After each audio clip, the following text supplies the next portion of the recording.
saved our butts. Quite a few offensive scoreless drives. Big time. How many of you live at Bryan College Station?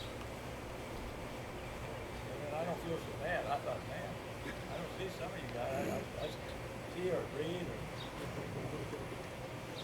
Next week at your house?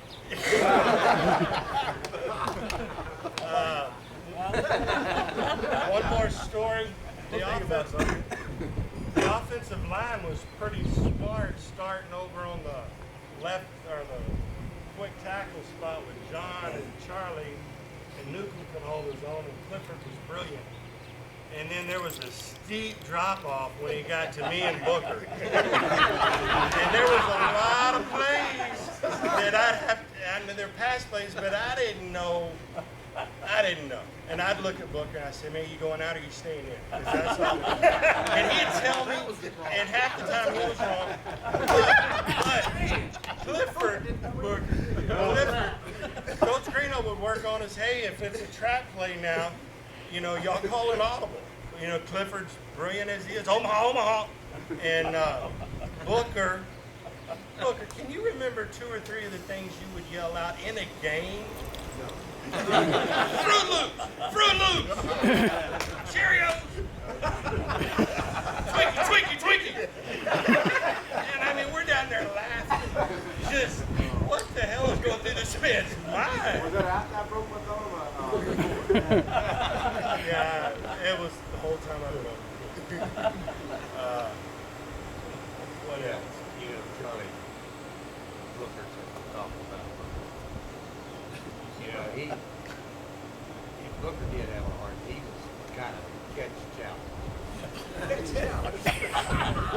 He was catching challenge. Catch the ball challenge. Sure. We get in practice and, you know, we're doing that bootleg. And Booker come dragging across. And Eddie will throw it to him. Drop it. We come back in the huddle, Coach B said, don't throw the ball to him. He can't get it. I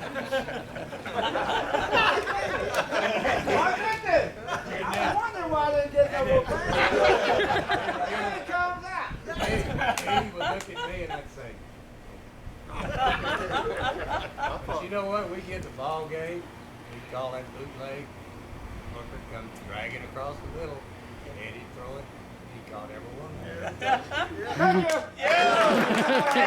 He was catching. If he wasn't tripping Melvin on the way to a touchdown, he was catching passes. He's the only person that ever caught Melvin. Melvin was pretty fast now. He was pretty fast. I had to get down over in that low hole.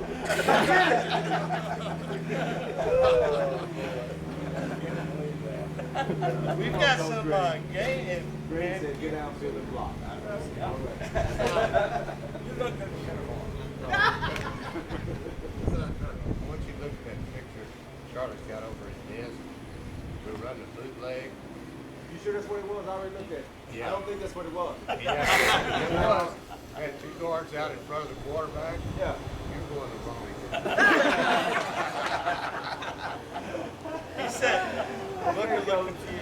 I must have been that Twinkie route. That was Twinkie right there. Just get over there like you're doing something. I remember Coach Greeno, my first year on offense, Conroe was our first game, and he's like, mess up at full speed. Just go full speed. You know, the one thing I wish we had was had a recording of all the conversations on the bus coming back from the game. You know, there was such brilliant conversations going on, and he was making fun of us. And, Y'all heard that? I mean, words like mother goose, things like that.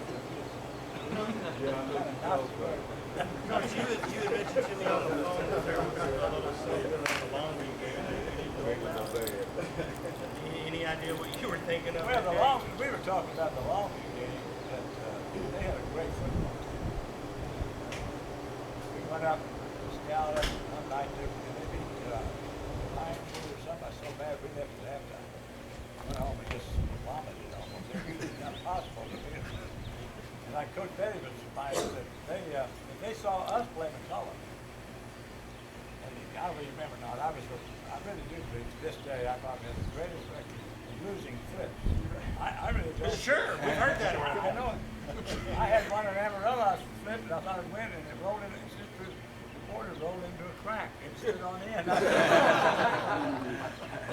Ended up playing a cotton ball. That's the strangest story itself. But this one, so we go to Palestine, Mr. Kirby and myself, and we get over there and I thought, we're not going to flip, because I'm not going to get into flipping, so I won't win, meaning home and home.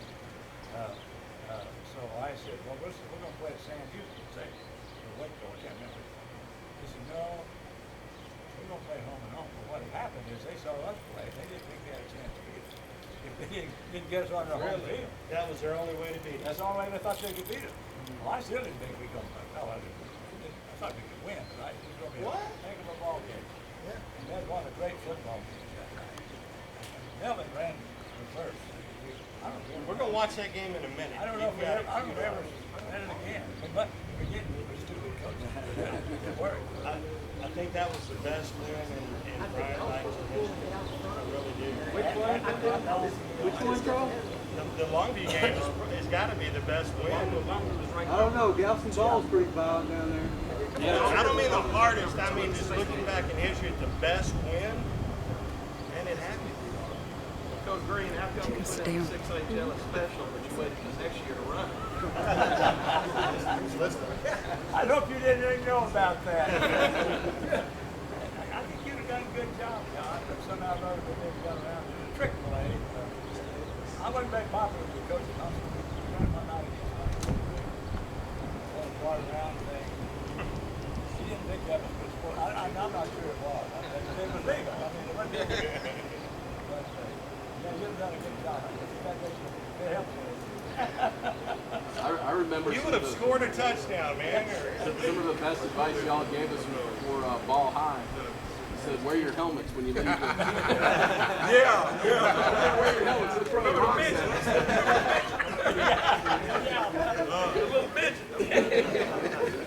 I got a funny story to tell you that since Donald isn't here, there's not many funny Donald Taylor stories.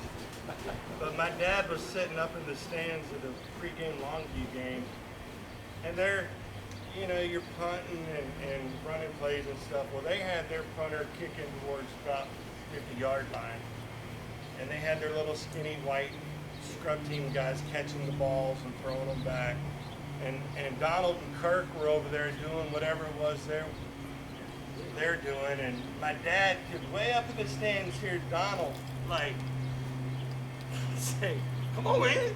And I can't really repeat what he said, but it was quite funny and taken up for us and intimidating. That he's scaring people in the stands. That's Donald. I remember what, I think that we were playing Colleen Ellis, and we went out with the point flip. Calvin, was that the game? Calvin almost ended that deal, almost got flagged there at the point flip. The guy was standing over there trying to intimidate, and Calvin said, he said, "You can stop that right now." I thought we were about to throw down. Calvin got a touchdown that game. He rushed the quarterback and just took the ball from him and ran it. Where's Calvin? He had a funeral today. He's been a pastor before. Oh, I know. Reverend Gal. That's not something good for. We're gonna go soon. Man, y'all want to move this inside where it's air conditioned?